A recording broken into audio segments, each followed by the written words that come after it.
రేపే జూన్ 29వ తారీఖు సోమవారము బిల్వతి రాత్రి వ్రతము పౌర్ణమి చూడామణి యోగము మూలా నక్షత్రము అన్ని కూడా కలిసి వస్తూ ఉన్నాయి. చాలా విశేషమైనటువంటి రోజు. ఈ రోజు మీరు ఏం చేసినా కూడా అది విశేషమైనటువంటి ఎక్కువ రేట్ల ఫలితాన్ని మీకు తెచ్చిపెడుతుంది. ఈ వీడియోను 10 మంది శివభక్తులకు షేర్ చేయండి. మీరు కూడా ఈ వీడియోను సేవ్ చేసుకోండి.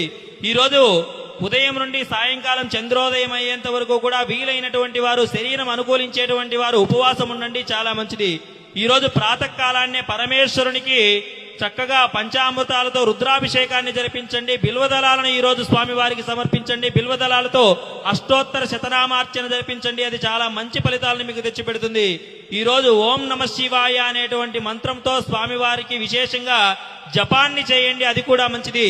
ఈ రోజు పేద ప్రజలకు లేదా బ్రాహ్మణులకు చక్కగా మీకు తోచినటువంటి దానాన్ని చేయండి, అది కూడా మీకు అధికమైనటువంటి ఫలాన్ని తెచ్చిపెడుతుంది. అధికమైనటువంటి మంచి ఉపయోగాన్ని, మంచి ఫలితాన్ని మీకు తెచ్చిపెడుతుంది. ఈ వీడియోని మీ బంధుమిత్రులందరికీ షేర్ చేయండి. దైవానుగ్రహం పేరుని ఎలవెల్లా ఫాలో అవుతూ ఉండండి.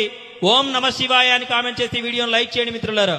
రేపే జూన్ 29వ తారీఖు సోమవారము బిల్వతి రాత్రి వ్రతము పౌర్ణమి చూడామణి యోగము మూలా నక్షత్రము అన్ని కూడా కలిసి వస్తూ ఉన్నాయి. చాలా విశేషమైనటువంటి రోజు.